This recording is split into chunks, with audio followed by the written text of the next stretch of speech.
muted. All right, let's try that again. Hello, and everyone. We are here again live at YMCA Camp Weaver. One of these days, we'll just nail one of these perfect streams. Nothing will go wrong.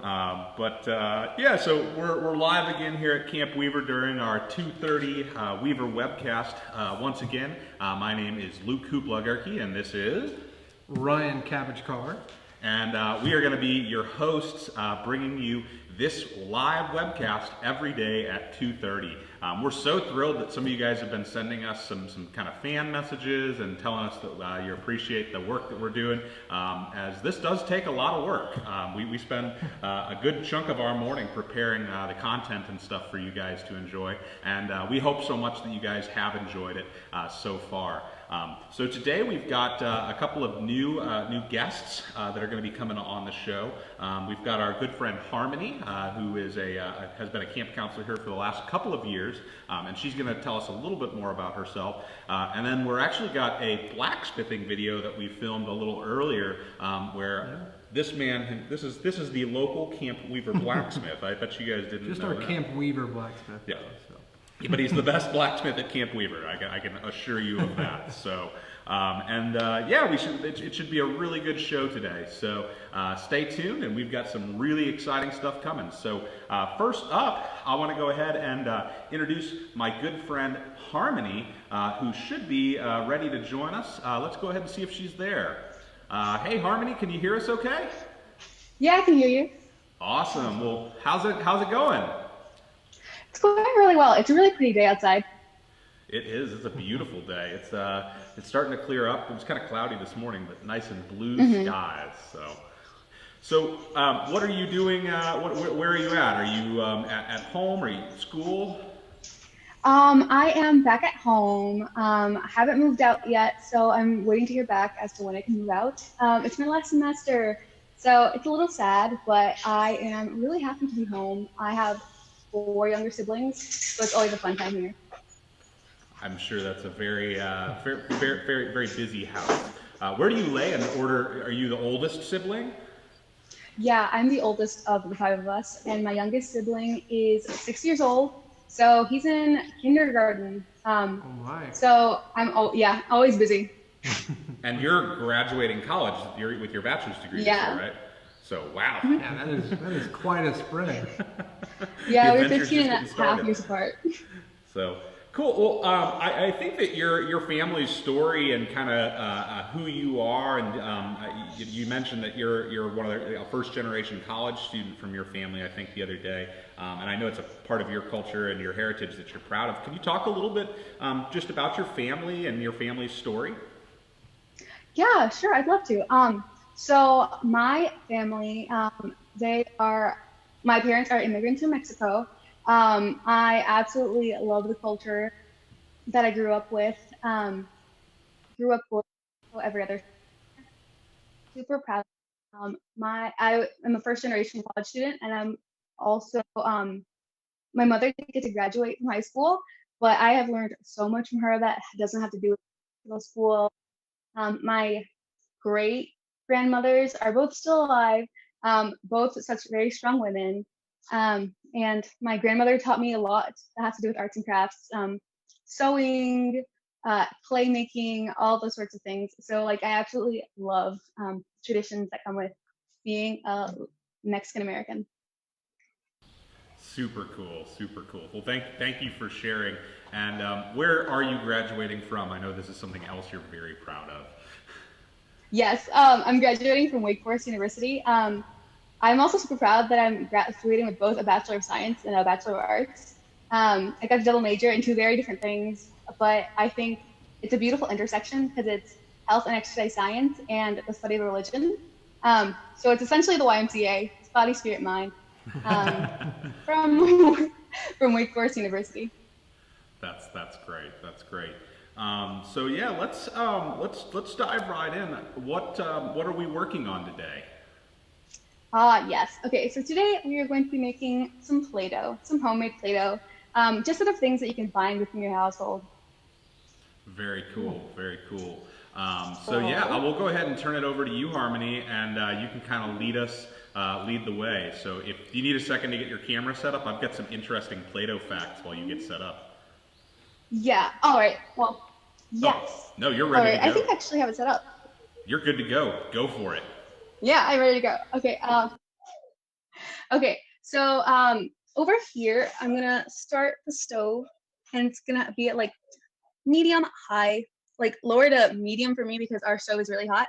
And the mixture that we have going on right there is just 1 tablespoon of lemon juice instead of cream of tartar, which most people use for Play-Doh. Also 1/4 cup of water and a teaspoon of vegetable oil. So that's going to be just chilling there.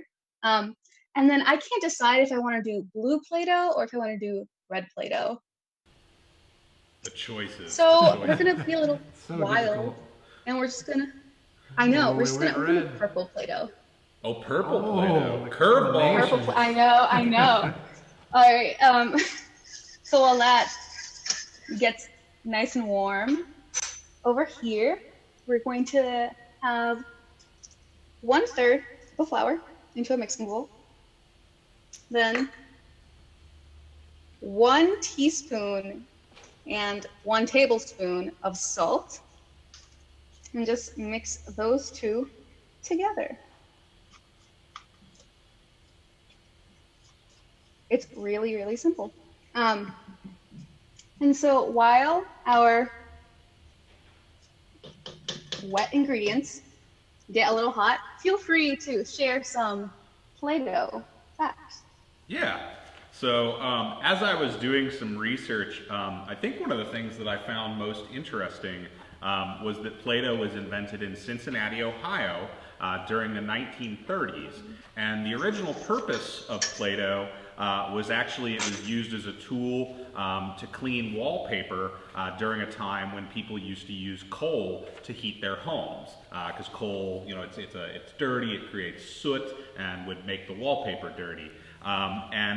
When people started to make the switch to using gas heating and more cleaner sources of energy that didn't have the soot byproduct, the company was in big trouble because Play-Doh at that time I didn't find out what the product was originally called. But it looked like the company was going to go under until an executive at one of the companies had a family member who was a preschool teacher who he found out was using that product, that cleaning product, as a means for kids in her elementary school classroom to play with. So this elementary school teacher really kind of had the original idea. This executive took it and saved the company, so they began to market it as a children's toy in the 1950s, which I thought was really, really interesting. Do you have any interesting facts, Kevin? Yeah, I do. I thought it was pretty cool. I also did not find the original name of Play-Doh, but I did find the first name that they were thinking about using when they decided to switch it over to being a children's toy. And they originally were thinking about calling it Rainbow Modeling Clay for the multitude of colors that it comes in, and it is a modeling type clay. However, I think that they made the correct choice with going with Play-Doh. So I think that's a little bit easier for a kindergartner to say than Rainbow Modeling Clay. And also, they've been very successful. To date, Play-Doh has sold over 2 billion cans in over 75 countries across the world. Yeah. Did you know any of that, Harmony? No, I didn't know any of that.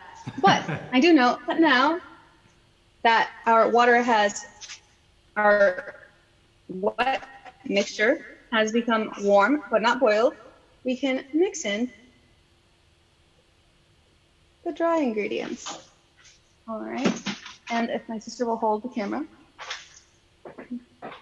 let's see if it actually turned out purple. Yeah. Oh, can you still see? Yep, we can see you. All right, there you go. Okay, awesome.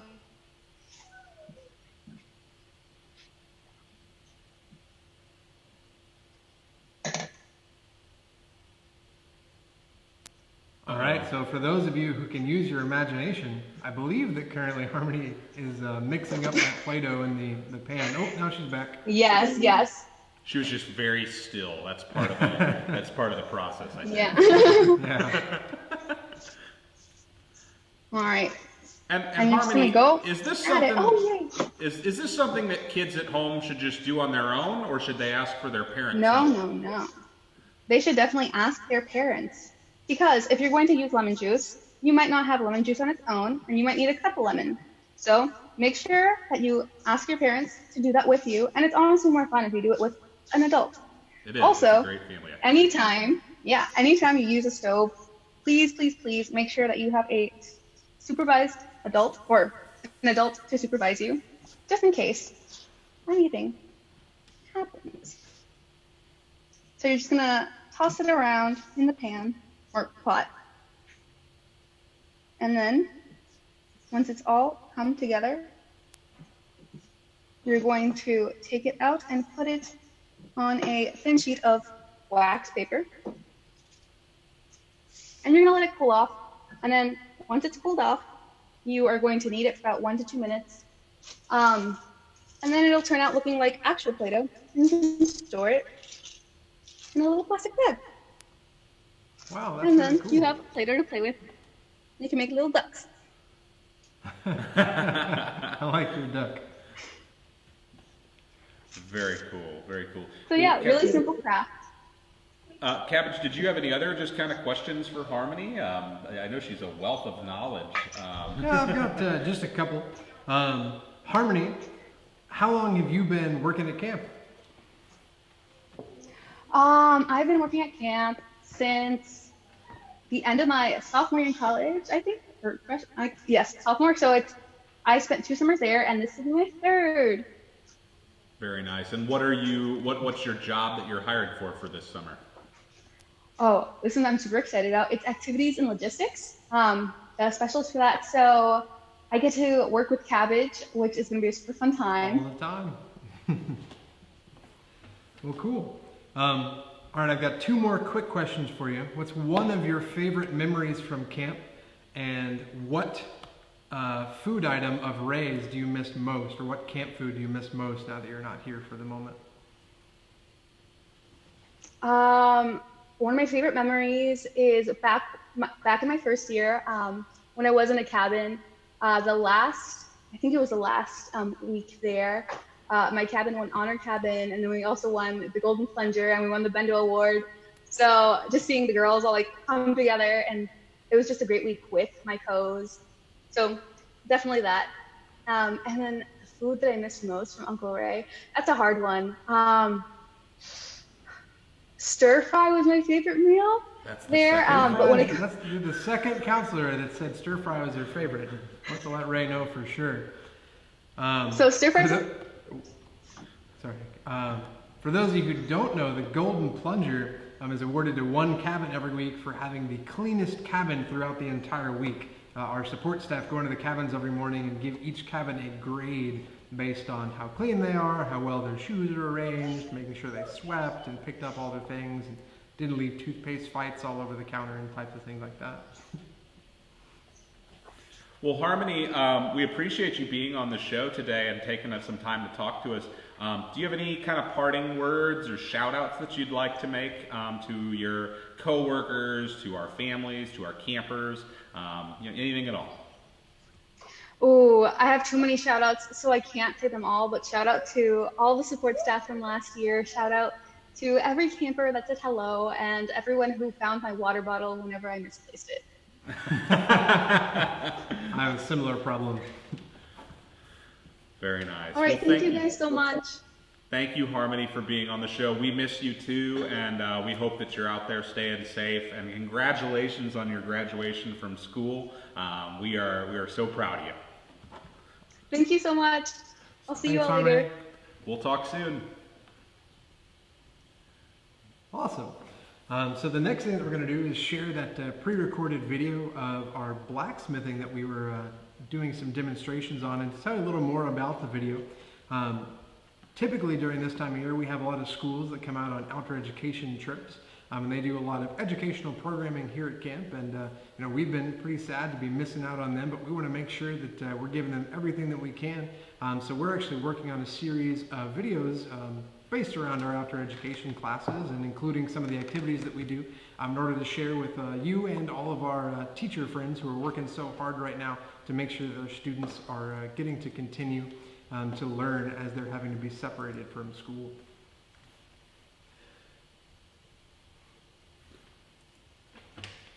Earlier this week, I got a chance to go ahead and film one out in the garden as well, so be expecting that next week. I've been working hard on it and learning a little bit more about Adobe Premiere, which has been pretty exciting and pretty fun. And here in just a second, Luke's going to transition over into our video.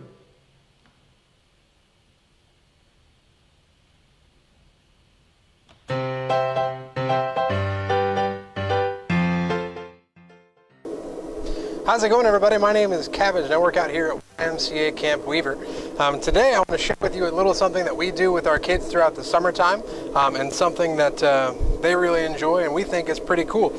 We are going to take this piece right here of steel that's pretty simple, just a little round piece of steel, and then we are going to turn it into this beautiful hook that you can use for mounting on the wall, hanging keys, hanging tools, anything of the such. And I'm going to show you the process as we go through here. The first thing that we need to do in order to manipulate our piece of steel here is go ahead and heat it up, because right now obviously I'm holding them, they're both cool, and I can't really move it while it's cool. So what I'm going to do is right here I've got a pair of tongs, and these tongs, if you look right there at the end, you can see they've got teeth in them. I'll stick my piece of metal right there into the teeth, close it up, and then I'm going to stick this in my forge, which I have right over here. You might notice that our forge looks a little different from some other blacksmith's forge. This is actually a farrier's forge, and it's a portable one. What's really cool about this one for us is it heats up really quickly, and it runs on propane, which means that we have ready access to the fuel. You take a peek inside of there, you can actually see that it is red hot and getting quite toasty in there with the white bricks around the outside, which help keep all that heat in. I'll reposition our little piece of metal right there so that it's right in the center of the forge. And then I'll close this door in order to keep that heat in nice and warm. In blacksmithing, every time you to the forge, it's called a heat. Basically, what you're trying to do is every time you heat up the metal when you're with it. So the first thing that I try to accomplish is to taper a little point. So that's my first task. What I'm going to do is hit it on either side of it, and I'll show you that in a second. And that will allow me to stretch out the piece of metal and make it very nice and pointy. You can see when I take the piece of metal out, it is quite warm. I'm going to go ahead and grab my hammer, come over here, then I'm going to start working on the very end. As I hit it, you'll notice that it starts to spread. As it starts to spread, I'm going to rotate it 90 degrees and then continue hitting it.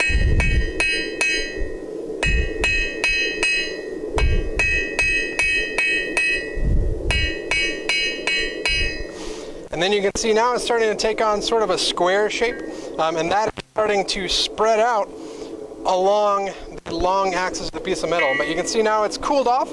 It does not mean it's cool enough to touch. If I put my hand near this, this is still very hot. So I'm going to stick it back in my forge to let it heat up some more. All right, you can see now it's starting to get a good bit longer, and it's starting to turn into a little bit more square. We'll stick it back in for another heat, right on in to the mouth of the fire there. And you'll also notice, you probably can't see it on video, but right here for about 6 inches out in front of the forge, there is a flame that is shooting out. So you have to be very careful about where you're putting your hands around the forge. So I go low because the heat's going out and up. Then I'll grab on, whoops. Grab my piece of metal, back up here, give it a quick little straighten, and then we're going to keep on tapering out to the end.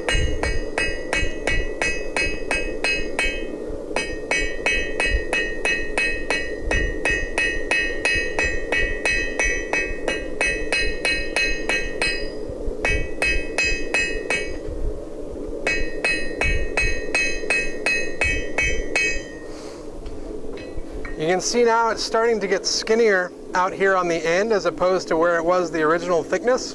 And what I'm going to do is go ahead and bring it nice and gradual down to a little point over here on your left-hand side.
The next thing that I'm going to try to do is, so I've created, as I was drawing it out, I turned the piece of round steel into a roughly square shape, but I don't want my end hook to end up being squared off. So what I'm going to do is I'm going to go back, and instead of hitting on the flat surfaces, I'm going to hit right on the edges, so right on the corners. And first I'll hit on one edge, and that'll turn it into, or hit on the two edges, that'll turn it into an octagon, and then I'll keep hitting on the edges and basically round it out into a nice cylindrical cone shape. As you can see, now I've got it down to a pretty fine point down there at the end, and I'm going to go ahead and put in a little decorative curl on the end so that sharp point isn't pointed at anyone.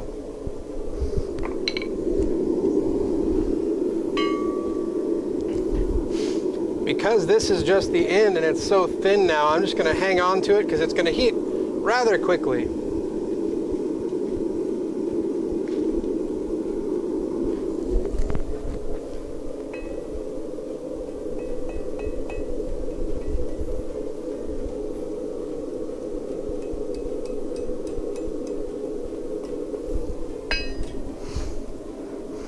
Now you can see, so I took that pointy end, I just made a little curl out of it.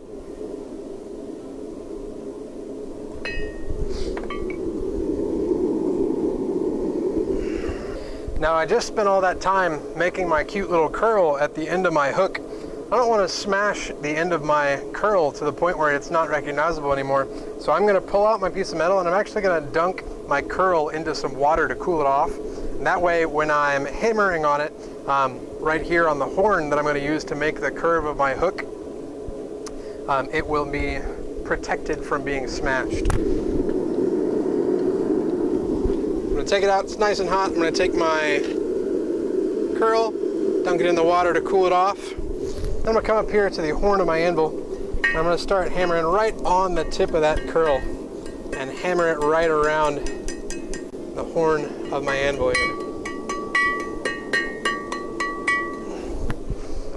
I'm going to take it, give it a couple of taps to make it nice and flat. And you can see my curve is not quite perfect yet, so I'll give it one more heat, and that way I'll be able to even out that curve that I just made.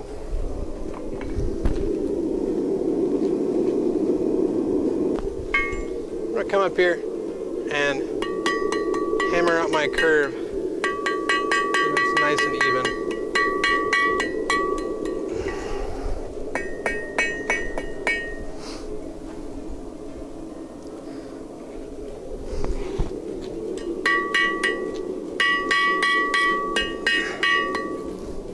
Now that I've got my nice even curve here, what I'm going to do is actually just take this, dunk it in some water so that I can cool it off a little bit. Still not going to touch it because it's very, very hot, but I'm going to spin this around. I'm actually going to start to heat the other end of my piece of metal now.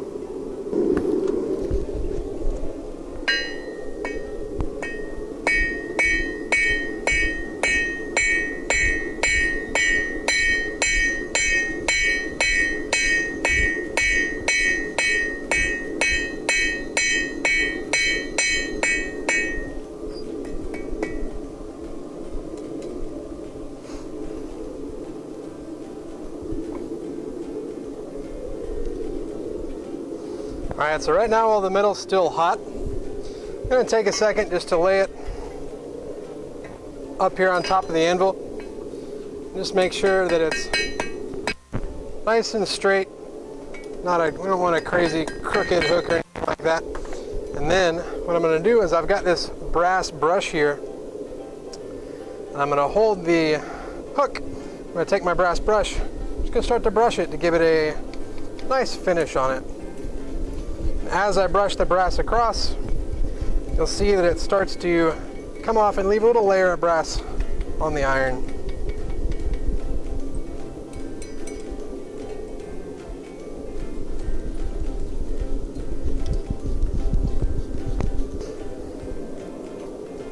And there you have it, our very own custom YMCA Camp Weaver hook, ready for keys, tools, or just about anything that you want to throw at it.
Blueberries that are on their way to